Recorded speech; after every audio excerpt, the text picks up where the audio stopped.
right, here we go.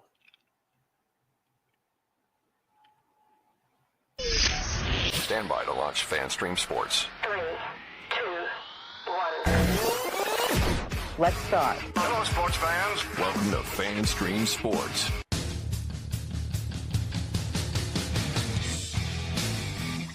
Hello, everybody. Welcome into America's favorite golf podcast. It is From the Rough right here on FanStream Sports. I'm IndyCarTim. That guy over there, PGA of America member, Mr. Johnny Gerber, fresh back in town to the big KC. Johnny, how was that 18-hour drive from Columbus to Kansas City today?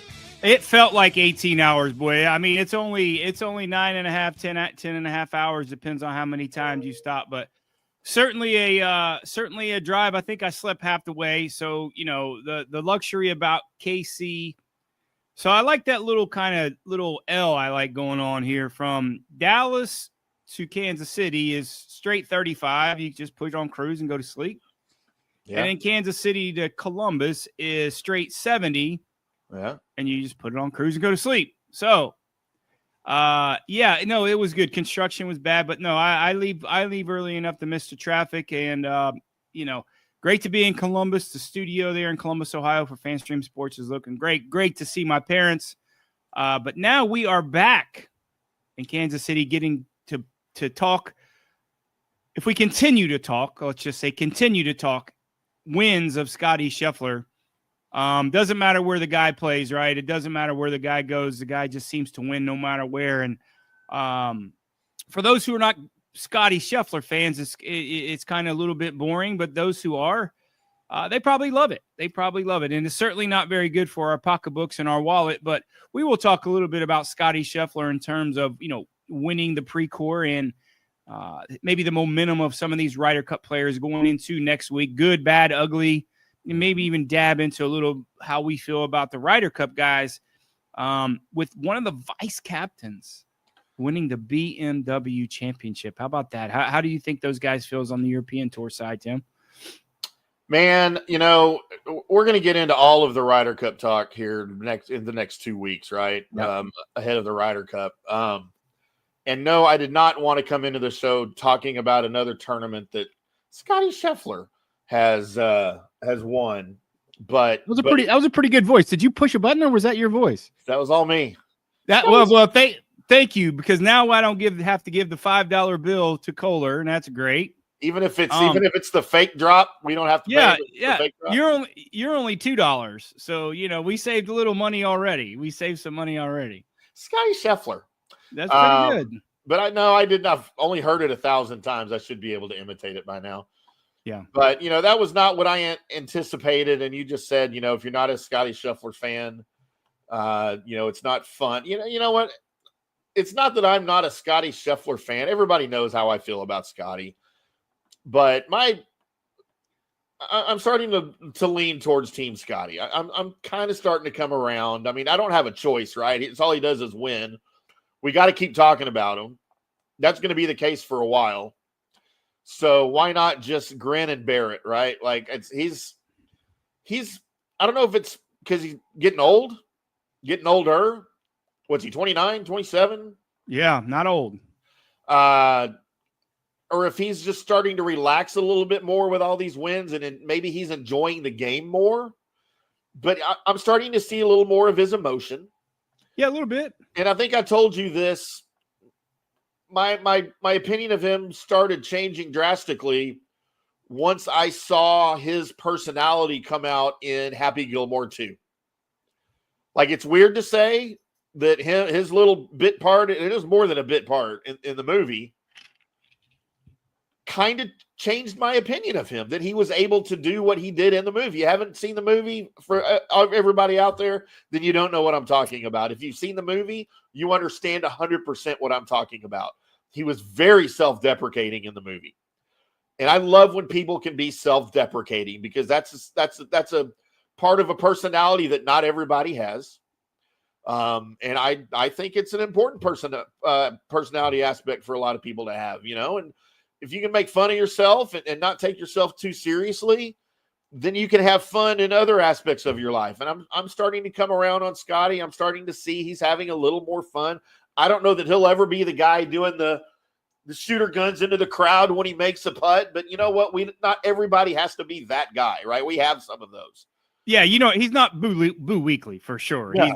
He's not going to see him riding that fake pony with a golf club down next week down on the Ryder Cup for sure. But yeah, no, that's a great way to say it. I mean, the more you see him, the more he opens up, especially a little bit more on the golf course.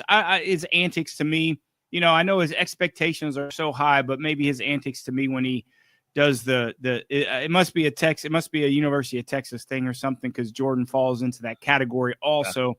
Yeah. So man, I don't know. I'm not quite there like you are with him yet in terms of that. But certainly a win is a win. And if you like winners, you certainly like Scottie Scheffler. Yeah, because that's literally all he's done. What is this, number 6 now? I quit counting his wins for the season. I mean, if you want to count it. 15 in the last 2 years, counting this one. So 7 last year, 6 this year. What do you do? I mean, what do you say? Yeah, you just at this point, you just kind of nod and you go, yeah, well, that's just what he does. Rounds of 70, 68, 64, and 67 for a total of 19 under. He earns a measly $1.08 million. Like, what is he going to do with that? You think he's even going to cash that check? He probably spent that on wine this week. I don't know. He just, you're up there in Napa Valley and might have got free cases of wine on top of that to make up for not the greatest purse in the world, but certainly a $1.808 million is nothing to sneeze about. But no. I think you go on that realm of, as good as Scottie played. And I think if you look at the whole collective group of the Ryder Cup players, everyone playing, all 10 players did make the cut, which is, if you look at that as a positive, but not all cuts are created equal. And we talked about this last week in terms of who would I be concerned about if they didn't play well, and who would I be concerned about if they did or didn't. And certainly that falls in that category of Colin Morikawa, who I firmly believe that needed to get a good showing this week to have, first off, to get some confidence and going into next week. But he didn't, and finishing, very far down that leaderboard doesn't bode well for him next week, knowing how much easier this golf course is going to be for next week and how that does not fit him. Yeah. But I'd be a little bit more concerned about JT. How his, man, you can't shoot 2 over for the tournament and feel good about yourself going into next week. So maybe we'll talk about that a little bit later on in the show, but certainly Scottie Scheffler's, if you could get any more confident in a person going to play well next week, you certainly put it all on Scottie Scheffler. Yeah. You mentioned Colin Morikawa. He finished T43. Justin Thomas finished sole possession of 69th place at 1 over for the tournament. But yeah, both of those guys, yikes, maybe it's better to not play, and rest than have performances like that. And, all of these Ryder Cup guys, the 10 that were in the field, we talked about it Wednesday, all eyes were going to be on them and how they were playing. And, I even said of Scottie, man, I don't expect Scottie to come out and compete. Yeah, that's not why he's there. And he probably didn't start off that way. He shot a 70 to start on Thursday.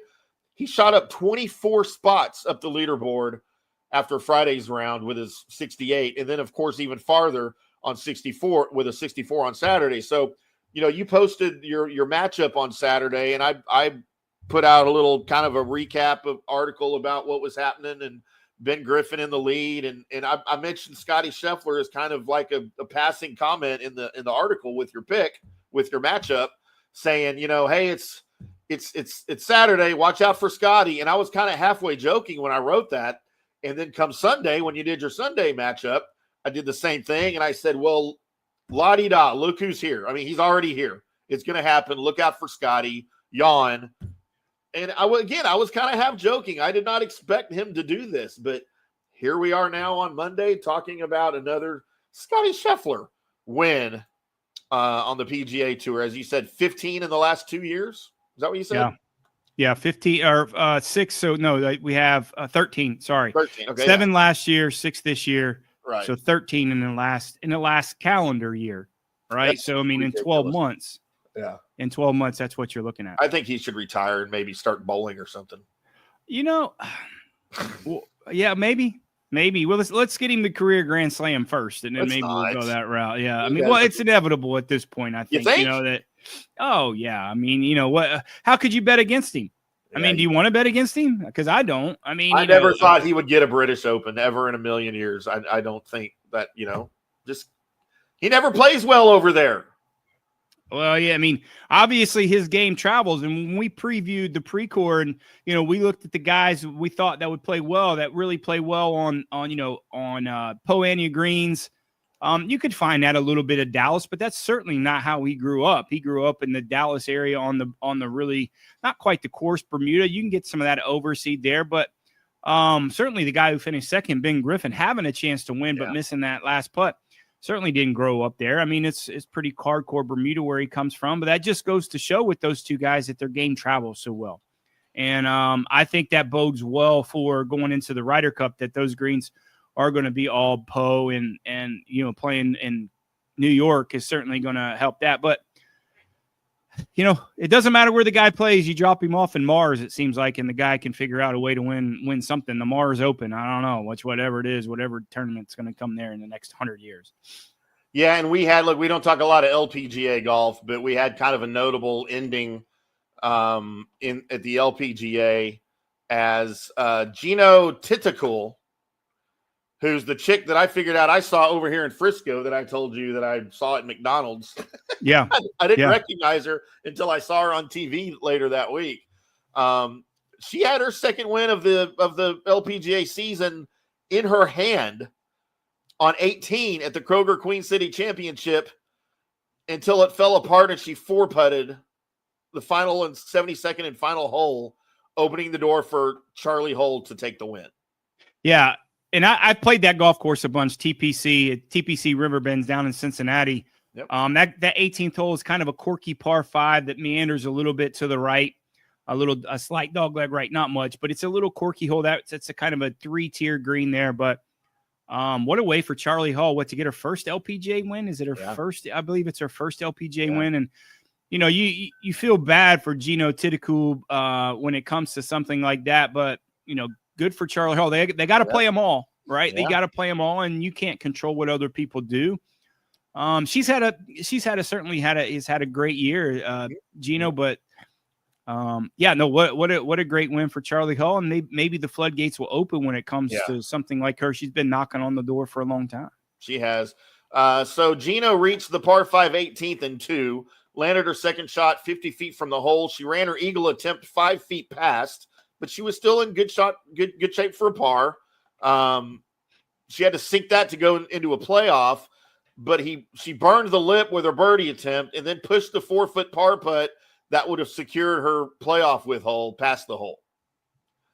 Just a goon. I mean, she 4-putted. I mean, what are you going to say? Yeah, it wasn't pretty, and she knew it. But again, you call that kind of a Rory moment almost. Yeah, I mean, that's a good question when it comes. Yeah, I don't know. Maybe. I mean, maybe. What do you say? I mean, are the nerves there? Yeah, absolutely. Are you thinking ahead? Yeah, maybe a little bit, but that was very certainly uncharacteristic of her. A 4-putt. You don't see a girl of that caliber, top 10 player in the world, that has something like that. Certainly, especially on a par 5, that has an opportunity to win. Maybe she just lost focus. That certainly can happen when you have that much of a lead and you have a par 5 and you're there in 2, and all you got to do is you 3-putt the win, and and then you're in good shape. But you never know what goes through their mind, especially when you're trying to win a golf tournament like that. And giving it to Charley Hull, like I said, hats off to her for winning a tournament. Yeah, and I'm more of a Charley Hull fan, I think, now since she quit smoking. I can actually watch her out on the golf course without getting creeped out by her sucking down darts all the time. Yeah, she's a bit of a razorback, right? I mean, she's not a little rough around the edges. Yeah, she spent a few nights in the barn for sure. I mean, when it comes to something like that, something like that. So, yeah, like I said, is it something that's going to propel her to more wins? Yeah, maybe. We'll see. I mean, that's not an easy golf course. I mean, it's very forgiving off the tee, which normal LPGA golf courses are, but the greens are very difficult, and it's a difficult golf course. I know it was, being up in Ohio this week, they haven't had a lot of rain, so they had a lot of run out on those fairways, so it played extremely short for those ladies. But they still, I think she shot 19. What'd she shoot? 19 under? Yeah, I think so, yeah. 19 under. Isn't it strange? You shoot 19 under on the ladies, 19 on the men, and 18 on the BMW Championship. So the world of golf certainly lended a lot of birdies this week when it comes to professional golf. Yeah, they're catching up. They're catching up with the courses. We're going to have to start lengthening the courses. No, I'm just kidding. Nobody needs that. We can, at this point, I guess that's an argument for an episode one day.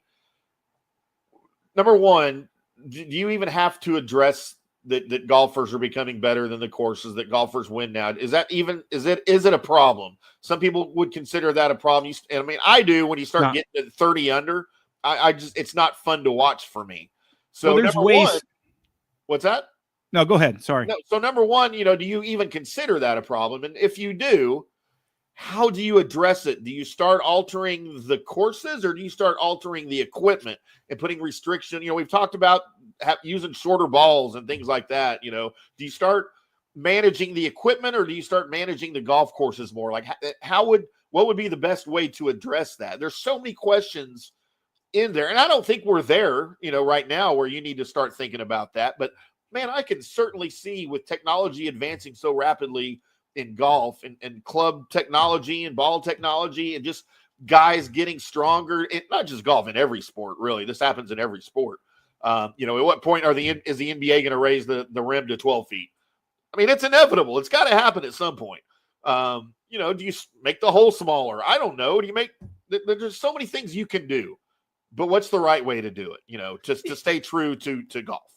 Everybody has their own opinions. That they've already shortened the driver, right? So that's something that they've already done. I don't, my opinion, I don't think the golf ball is the right way to go about it. But if you look at some of the PGA Tour events, you alter the golf courses. You make the fairways tighter, and you make the in the rough longer. Right. And if you look at a handful of golf courses that they play on the PGA Tour that you love, like Hilton Head, that 9 under wins, 10 under wins, is because it's a tight golf course, and you have to think your way around, and the fairways are tight. And in my opinion, that's how you do it. You look at U.S. Opens that do that, and you don't want the tour courses, all of them, to be brutal like the U.S. Open, but you also got to realize, what do the fans want? I think the fans want to see birdies. Most of the fans that go, they want to see some really good scoring, and you'll see a handful of fans that want to see these guys struggle. So, what's the answer? I don't know. I mean, if I give you my answer, you're going to have a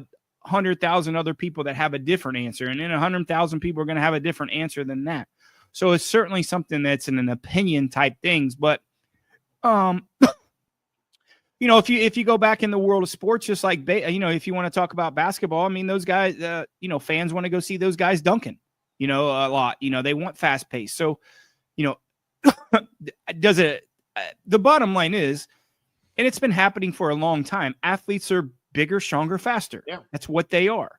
And they're going to continue to get bigger, stronger, faster. And the age-old question is, do you adapt the game to the players or the players to the game? And I don't know the answer.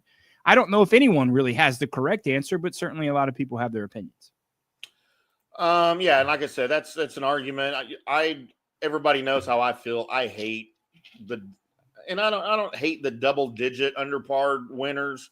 When you start getting close to 20, that's when I start to lose interest. And when you get close to 30, I'm right out. I have zero desire to watch somebody shoot a 31 under Scottie Scheffler on it. It's not his fault. It's just, it is what it is. But that is no longer entertaining to me. I have zero desire to see that. But I'm also the guy, number one, who loves baseball, and most people don't like baseball anymore. But I I'm love also the baseball. guy who loves baseball, who would rather go to a baseball game and watch it and see a 1-0 pitcher's duel than the 9-10 home run derby or 10-9 home run derby. I'd rather see the 1-0 pitcher's duel and all the great defense than watch guys launch the ball out of the park every other at bat. That's maybe I'm just I'm weird that way. I don't know. Yeah, and they've played around with that also. I mean, what is it for 6 1 half dozen the other? And they modified the baseball, right? They've modified the bats. They've so there's certainly way that they played around with who is, who should have the advantage. Is it a pitcher or is it a hitter? And they played around with both. And it just seems like if you look at the stats and the numbers, I'm not really sure what they are. I think the attendance because of baseball has come back because of home runs. Sure. I do. I really think that. And if you look at, and I'll debate all day long and whether people consider it right or wrong in the steroid era of Mark McGwire and Sammy Sosa, they single-handedly brought back baseball. I don't care what anybody. After this 94 strike. Absolutely. Yeah. They, with the home runs and however they did it, they saved baseball. And then, that steroid dealer came back. So I think every sport's played around with how do you make it more entertaining? On top of it, how do you temper the 200 to 200 in basketball? Like I said, I don't know. We're all going to have opinions on it. I like both. I think the skill set of a pitcher should challenge the hitter, but I also think that the skill set of the hitter should challenge the pitcher. And I'm a baseball fan. I'm a massive. That was my first love in sports. Yeah. And still love baseball. So, that's something we could talk about, certainly on one of our newer shows that's coming up here pretty soon. Absolutely. Let's take our first break of the show. We'll come back. We'll talk a little bit more about the Procore Championship, some of the winners and losers, and maybe grade some of the guys that were on the tour and that did not finish so well, and maybe a couple of shockers that did finished very well. Need to remind everybody today's episode brought to you as always by Orion Golf Management Solutions. Head over to oriongolf.com. See what they can do for you. If you are a manager or own or run or are involved with a golf facility such as a driving range, a golf course, anything like that, head over to oriongolf.com. Find out how they can help you. They can offer assistance in either staffing, in events, in catering. They can effing help you with your F&B. With all of that, with merchandise, pro shop, anything like that, they can help you at oriongolf.com. Head over there, let them know Johnny and Tim sent you, and Johnny and Tim will be back after this. Hi, golfers. IndyCarTim here. I want to talk to you a little bit about Golf Central Magazine. It's not just a golf magazine. It's the magazine for everything: turf, travel, philanthropy, and lifestyle. Head over to golfcentralmag.com and check out the latest issue. Some of the regular features in Golf Central Magazine: the Golf Bachelorette of the Month, the Golf Bachelor of the Month, the Golf Cart Girl of the Month, Golf History, Grip It and Sip It. So head over to golfcentralmag.com. It's free. It's the magazine for everything: turf, travel, philanthropy, and lifestyle. Golf Central Magazine at golfcentralmag.com. We'll see you there. Today's show is brought to you by Tomstown, a premier craft distillery based in Kansas City, Missouri. Discover their award-winning lineup, including double oaked bourbon, botanical gin, and double grain vodka, named the best craft vodka by the readers of USA Today. Available for online delivery in 40 states. Visit toms-town.com or their Kansas City distillery to explore more. Elevate your game with Tomstown, where history meets innovation. Please enjoy responsibly. Hello, folks. Let's talk a little bit about turf life. And what is turf life? It's pretty much if your life involves turf in any way, shape, or form, you live the turf life. Go ahead and brand yourself with the turf life. Maybe a back window decal, maybe a hat. You know where you can get those kinds of things to showcase that your life revolves around sports and or anything that involves sports. If it's a sports business or sports education or just your enjoyment of the outdoors, head over to turflifeclub.com. Become a turf head. Join the club today. You can do that by going to that said website that I just told you to go to. You can snag your window decal like I was talking about, or any of your other turf life accessories. Show everybody that you live the turf life, and we'll see you there over there at that turflifeclub.com.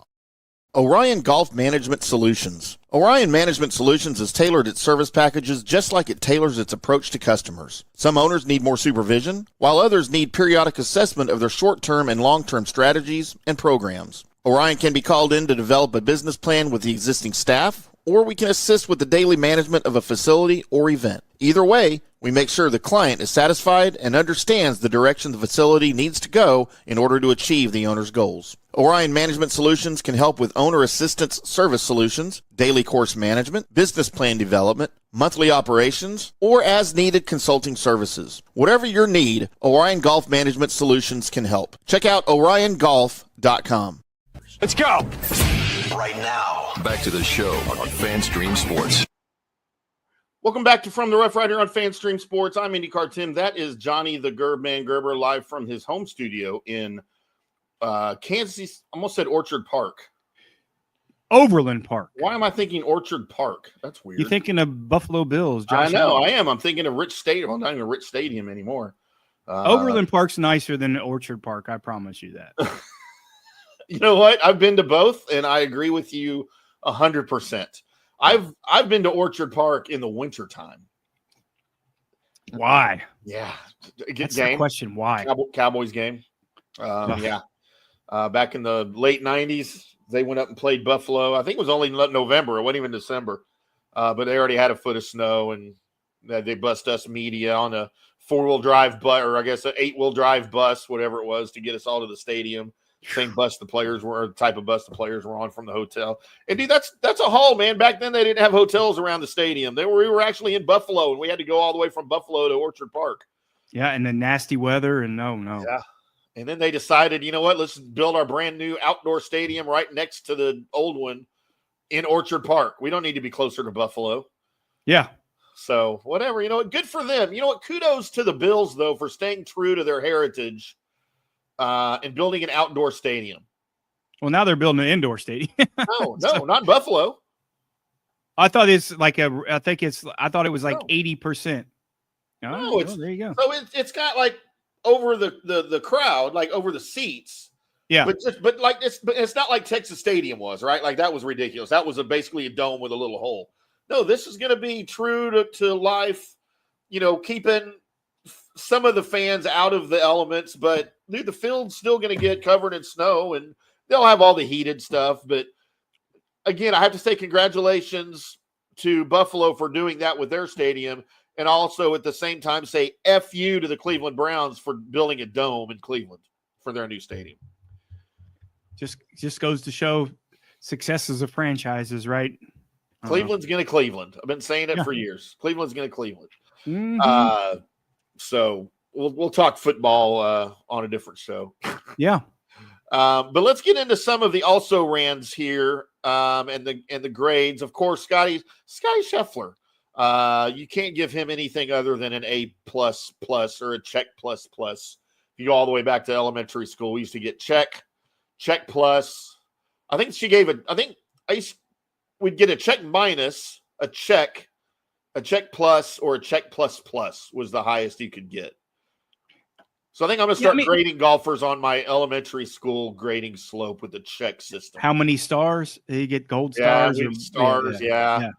We did. And then when you were really bad, they just write your name on your board, and then you'd get a check next to it if it was twice. A check. If you got like 3 checks next to your name, you're going to the principal's office. And there wasn't any argument. You just got the paddle. If you got three checks next to your name, you already knew it was the paddle. There was no debate. There was no argument. It was just like, all right, go see Mr. Bennett, the principal's office. And he had a big paddle with holes on it hanging on his wall. And you'd walk in. He was already expecting you. And you just have to grab the paddle off the wall, hand it to him, spread eagle, and you take it. You take it like you liked it. And be careful with the paddle with the holes in it. That just gives more aerodynamics. Yeah. It hurt, man. Yeah. The guy that I thought was going to win this thing all week until he didn't. Ben Griffin finished a shot back at 18 under. You know, I know he's won this year. He had kind of an up and down season though, a little bit. I'm giving him the check plus for my personal grade. I really thought he was going to, and you know, he cleared third place or fourth place because they were tied by 2 strokes. If it wasn't for Scottie, I thought Ben Griffin would have had a great week. Yeah, you talked to him. You liked him this week when we previewed last week. You said, you know, you thought Ben Griffin would play well, and I didn't disagree with you. I just thought that, you know, converting to that type of greens, and you see where he has won in the South and has played well mainly in the South. I just didn't think it bode well. I certainly, his ball striking I thought would certainly benefit him with the tightness of the golf course. I just didn't think, putting on these type of greens would bode well. But again, good golf is good golf. And I think that transitions well into next week. Yeah, he started out of the gates pretty well on Sunday with 3 birdies, and then he got a bogey on the par 4 fourth, and then he went after 9 straight pars, and he couldn't get back under par after that. He had a 3-putt bogey on 14. He had just a couple of errors there, and even steering clear of maybe one of those errors, he might have had something for Scottie towards the end, but he just didn't have enough. And when you run into Scottie, there's not a whole lot you can do here. Go ahead. Yeah, you can't make mistakes, and having an opportunity for putt on the last hole to go into a playoff certainly is an accomplishment. So, I'll go back to Scottie for a second. Is a guy going into an event, nothing to prove, nothing to really. I mean, I don't want to say nothing to play for because that's the wrong way to say it. His mindset in this prep is a little bit different. Yeah, he sets himself up a little bit like Tiger. If he doesn't think he's going to win, he certainly wouldn't play. But if it wasn't for the Ryder Cup, it certainly wouldn't be on his schedule to play this event. So a guy going into a new golf course that he hasn't played, first time playing here, whatever, how many pluses you want to give Scottie Scheffler. I honestly think it's one of his more impressive wins for the year just because of these types of the circumstances, right? Hey, good for him. And again, I'm begging for that Scottie Rory matchup next week. At T4, you had an amateur, Jackson Coyven, of course, fresh off leading the U.S. Walker Cup team to a win over Great Britain and Ireland at Cypress Point. He kept it going there in Napa. He's the world number 1 amateur. He continued to show why he's sort of the Scottie Scheffler of amateurs right now. I guess maybe I may be overstating that a little bit. Yeah, a little bit. Nobody's the Scottie Scheffler of anything unless you're Scottie Scheffler, right? Yeah. Was he 20 years old? I feel like he's still got some short game stuff he needs to work on. But man, he's at 20. He's got plenty of time to do that. This guy, I feel like we'll be talking about him much the way we did about Ludwig Oberg when he burst onto the scene as a pro, with just all of the skill sets, all of the tools in his bag. I know his game's different than Ludwig Oberg's, but as far as skill and talent and ability, I think we'll be talking about him for a while. I gave him a check plus as well.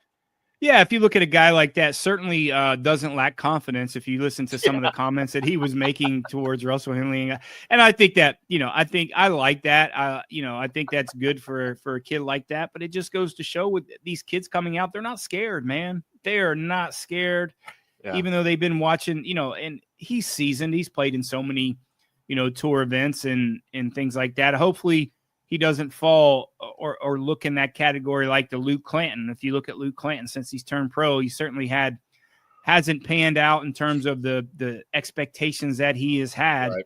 And I think if you look back, even though Nick Dunlap did win to get his PGA Tour card, certainly the trials and tribulations that he's had as a full-time PGA Tour member, getting used to the life out there, hasn't really worked out for him so far, even though he has won on the PGA Tour as an amateur. So I think you can find some good and bads of those, and hopefully Jackson Coyven doesn't fall into that category of I don't know if it's comfort or what when it comes to that. It's happened to the Nick Dunlap. We're trying to get better and realizing, hey man, my game is good enough what I brought to the table. Right. Let's just go ahead and keep on working on the small things.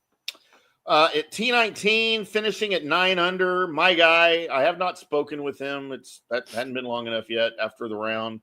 He gets drunk when he likes to talk to me that soon after the tournament. But Max Homa shot a final round 66 that shot him 27 spots up the leaderboard with that 66. Now, he didn't have any of that for the first 3 rounds. He went 71, 69, 73, 66. And if he'd have had a little bit better Saturday, he might have finished a little bit closer up there towards the top. But, the season that he's had, he missed the postseason. He showed signs of turning a corner kind of later here in the past few months of the season. And I feel like his ball striking is taking steps in the right direction. But, man, his short game has just been horrible, and it's held him back. And that's something he's got to work on, including the putter. He putted well this week, but I thought he would play better in California, there in Napa, right there, kind of on his home turf, but it just wasn't in the books until 67 on Sunday, or 66 on Sunday. Yeah, you look at, I mean, I think those, you say his short game is a little bit off, but I think that's a little bit skewed stats when you look at it because his ball striking has been so poor. He's put so much pressure on his short game. If you look at his ball striking stats, and again, I just think that's really skewed when it comes to that. But yeah, you're hoping he took some of this in confidence, not playing next week. Next week is usually Vegas, but the Vegas tournament is not on the schedule anymore. So You're hoping he can get some more. He'll get some more. Well, he will get some more starts in the fall that can maybe propel him, give him some confidence going into the 2026 season. So, if you want to find a place to get drunk, and since Vegas is out of the rotation, that's probably the easiest place on the PGA Tour to get drunk. I mean, it's not very hard to find a million wineries just stepping outside. He might have been a little winoed up too this week. You don't know. I think he probably had his family with him this week. That's probably why I didn't hear from him. So that's fair. That's fair. Yeah, more than fair. And again, a lot of these guys, we talked about it Wednesday. I don't know how many of these guys went into it with the intent of competing and trying to win. Of course, everybody tries to win. That's probably the wrong way to say it. But a lot of these guys are going into these rounds here before you head into FedEx Cup fall, the meat of it, to just work on stuff, right? Guys like Max, they're probably trying to work on stuff, and they want to do that in competitive play because that's different than any other place you can do that, So, 9 under for the tournament for him, I didn't think was horrible, but I was disappointed with his finish, I guess. Yeah, you made a good point. I mean, some of these guys go into playing these things for different reasons. I mean, this could be a guy that certainly has their card secure, maybe it's a family week for them, even though you do want to play good golf and that's your job and that's what you're doing. And but for others, they're working on things, maybe building some momentum, starting to work on swing changes for next year. To maybe put it in competition to see how it fits. A lot of it's different for a lot of the guys. So, I certainly don't think the Ryder Cup, the guys who are playing in the Ryder Cup took the position of, hey, I think this is the vacation week. Yeah. So I think, but some of, you look at a guy like maybe Keith Mitchell that likes to go ahead and get down on the red. Maybe he did. And maybe that's why he didn't play very well.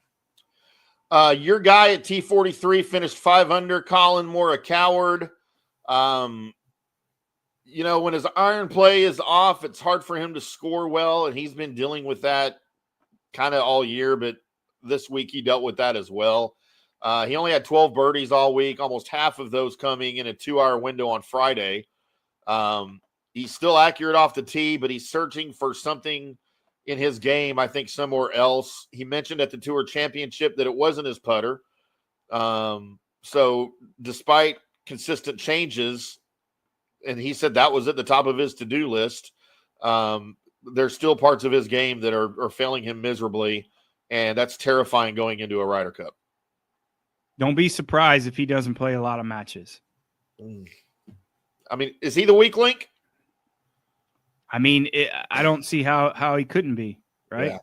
Yeah. I mean, I think he's lacking confidence. I think he's lacking his game. I think this is the worst golf course in the world for him. I think you could pair him up with – I don't think you could pair him up with a lot of guys. I mean, I just don't think you can, and especially, for this week, am I hoping he figures something out? Yeah, but – it'll be surprising if just for this week, if he does. Yeah. Kind of right there with you on that. And then, by the way, I gave Colin a check minus, big fat check minus for the way he played. I wouldn't even give him a check. You gave him an X. Yeah. Our last guy finishing at 69, dude. Justin Thomas at 1 over on the week. He started the week with some promise, but that was very short-lived. He went 72, 70, 72, 75 on Sunday. He lost 16 spots on the leaderboard on Sunday. He got as deep as 4 under after his first 10 holes of his opening round, and he looked like he was going to cruise. But 4 bogeys in his final 6 holes kind of derailed the rest of his tournament. He was nothing better than mediocre, I thought, throughout his bag, outside of maybe his chipping and his pitching, which, he's usually good at that anyway. But driver, I thought, was a concern. His iron play hasn't been sharp since the middle of May. And just all kind of culminated in a check minus for me this week for JT. I needed to see something better. It didn't bother me because we talked about this last week. He's a guy, if he wouldn't be in contention, will he start working on things next week? If you look at the last 6 holes, he hit driver everywhere just to get ready for next week or for the Ryder Cup, right? And I knew that's what he was going to do if he didn't have any contention, maybe hitting some shots that he will hit next week. I'm not concerned about JT. Not a great golf course for him anyways when it comes to that. He likes to hit driver a lot. I know how creative he is, and I just think that, losing the interest, not being able to win a golf tournament, I think he just kind of say, hey, man, I want to hit some drivers where I normally wouldn't hit drivers if I was in contention. So, and we said that last week. He said, hey, man, if he's not in contention, JT's just going to pull the big dog out everywhere, and that's not the golf course to do that. No, not at all. Let's take our final break, and we'll come back and recap our picks for the week right here on From the Rough on FanStream Sports. I'm Tim. That's Johnny. Hi, golfers. IndyCarTim here. I want to talk to you a little bit about Golf Central Magazine. It's not just a golf magazine. It's the magazine for everything: turf, travel, philanthropy, and lifestyle. Head over to golfcentralmag.com and check out the latest issue. Some of the regular features in Golf Central Magazine: the Golf Bachelorette of the Month, the Golf Bachelor of the Month, the Golf Cart Girl of the Month, Golf History, Grip It and Sip It. So head over to golfcentralmag.com. It's free. It's the magazine for everything: turf, travel, philanthropy, and lifestyle. Golf Central Magazine at golfcentralmag.com. We'll see you there. Today's show is brought to you by Tomstown, a premier craft distillery based in Kansas City, Missouri. Discover their award-winning lineup, including double oaked bourbon, botanical gin, and double grain vodka, named the best craft vodka by the readers of USA Today. Available for online delivery in 40 states. Visit toms-town.com or their Kansas City distillery to explore more. Elevate your game with Tomstown, where history meets innovation. Please enjoy responsibly. Hello, folks. Let's talk a little bit about turf life. And what is turf life? It's pretty much if your life involves turf in any way, shape, or form, you live the turf life. Go ahead and brand yourself with the turf life. Maybe a back window decal, maybe a hat. You know where you can get those kinds of things to showcase that your life revolves around sports and or anything that involves sports. If it's a sports business or sports education or just your enjoyment of the outdoors, head over to turflifeclub.com. Become a turf head. Join the club today. You can do that by going to that said website that I just told you to go to. You can snag your window decal like I was talking about, or any of your other turf life accessories. Show everybody that you live the turf life, and we'll see you there over there at that turflifeclub.com.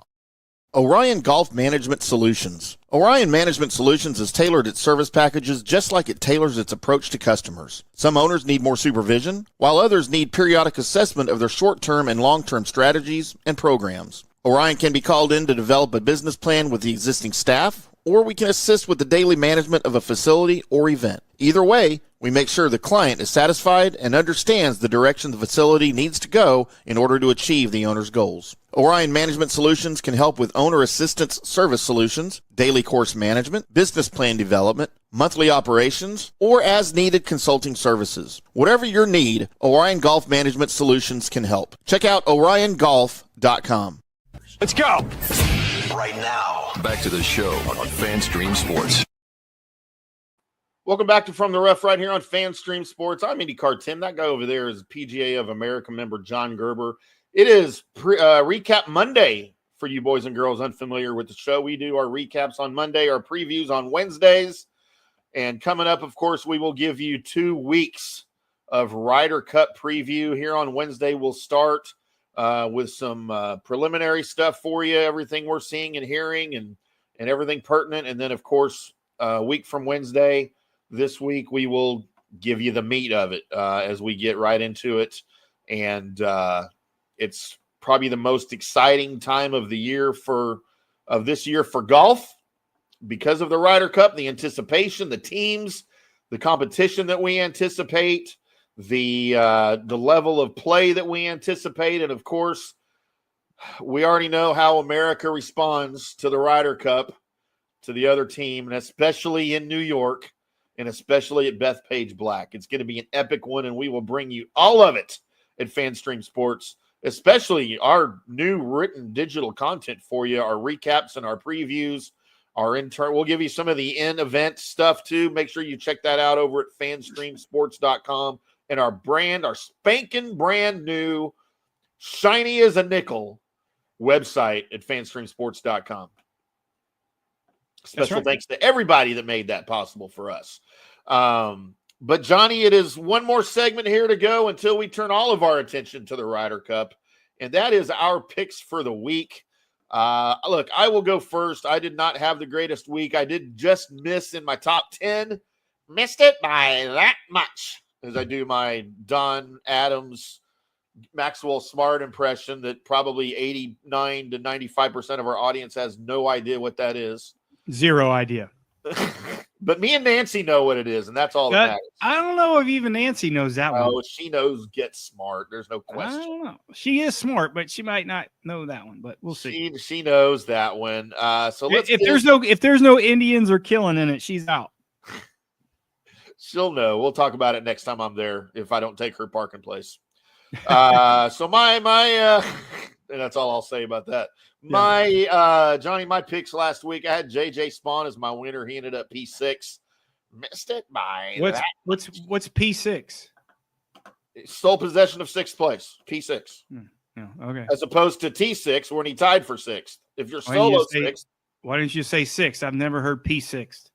Okay, well, you don't watch racing. Bingo. When he finished in sixth spot, it's P6. Bingo. And if I just put a 6 next to JJ Spawn's name, that looks stupid. It looks like he's got a 6. There's 6TH, sixth. No, that's dumb. Missed my top 10 in Maverick McNeely. Don't call me Goose, who finished T13. And then top 20 Bo Hostler. I missed this one by a mile as he finished T47. As Johnny is well aware where Bo Hostler finished, because Johnny might have also had him on his card as let's get the music going. I think I still have the music that I can do here. Oh, how about that? Listen to that. I was requested that the music is too loud when we pick those picks out. By who? An important person. So we'll make it louder today. No, softer, quieter. It's time for Johnny's pick. Well, I'm getting it from a different place today, so I have no idea how to control that today. Okay. Johnny, tell us a little bit about what went right, what went wrong. Well, there's not a whole lot that went right, as you can see. I mean, not the greatest of week going into the fall season, starting the fall season here.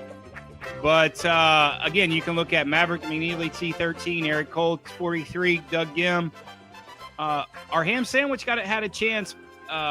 Michael Thorne Bjorson, T13.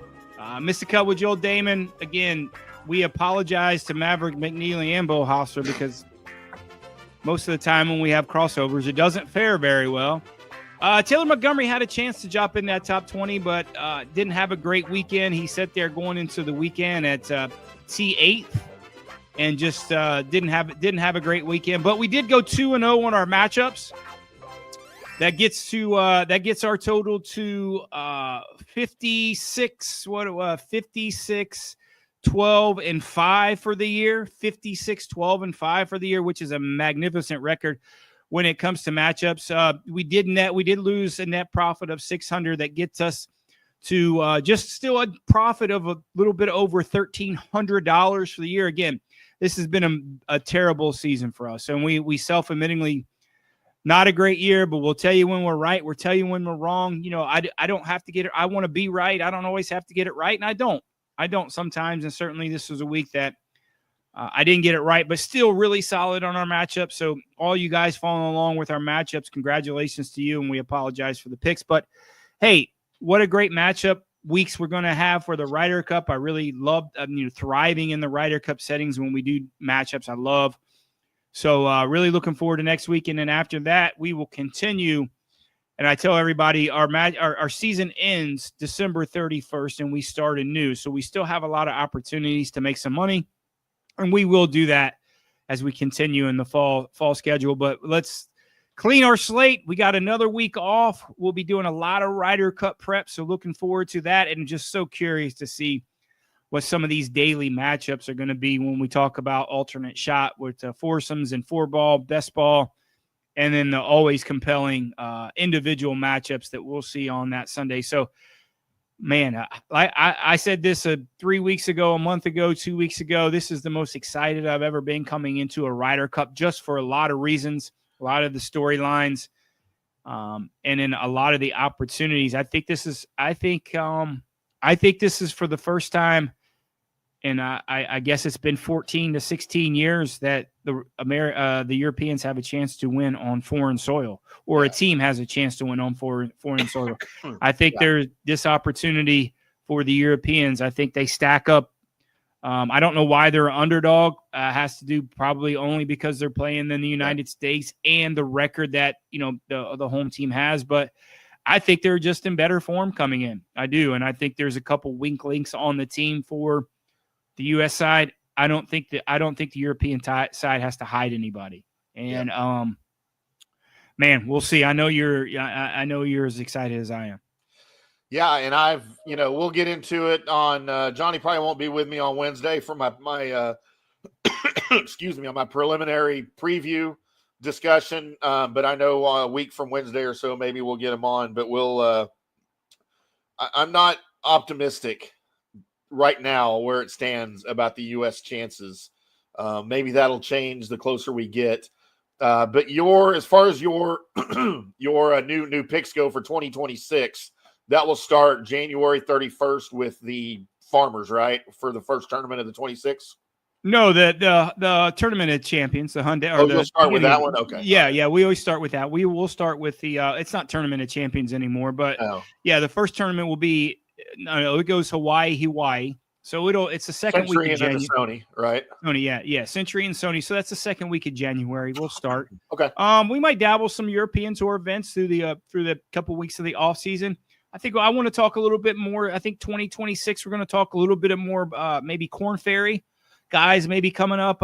Do some previewing for the LPGA Tour. I think we do golf a disservice not really talking about some of these other tours and some of these other guys coming up. So I think the format change for us in 2026 is exciting for us. I think we're going to do a lot more. I think we're going to do a lot more shows. We're going to have a lot more guests, and maybe expand maybe do a longer show, throughout the season. So, 2026, a lot of changes.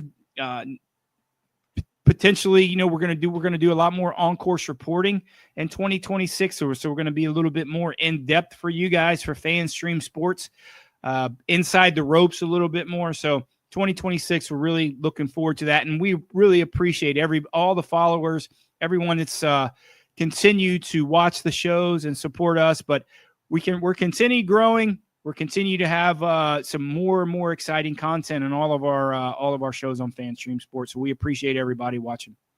Absolutely. Could not have said it better myself, which means that's going to do it for me and Johnny. We'll be back, or at least I'll be back, maybe Johnny, but probably me on Wednesday for our first preview of the Ryder Cup. And then we'll get into the meat of it the week after that. Probably won't have a show on next Monday unless I decide to do even more Ryder Cup, or maybe we'll move the preview to Monday. We'll figure it out, but make sure you check our social medias for the updated information on this schedule for the next couple of weeks ahead of the Ryder Cup, because we're going to be all over the Ryder Cup for you. Can't wait to do it. For Johnny, I'm Tim. This is From the Rough on FanStream Sports. Until next time, boys and girls, y'all keep hitting them straight.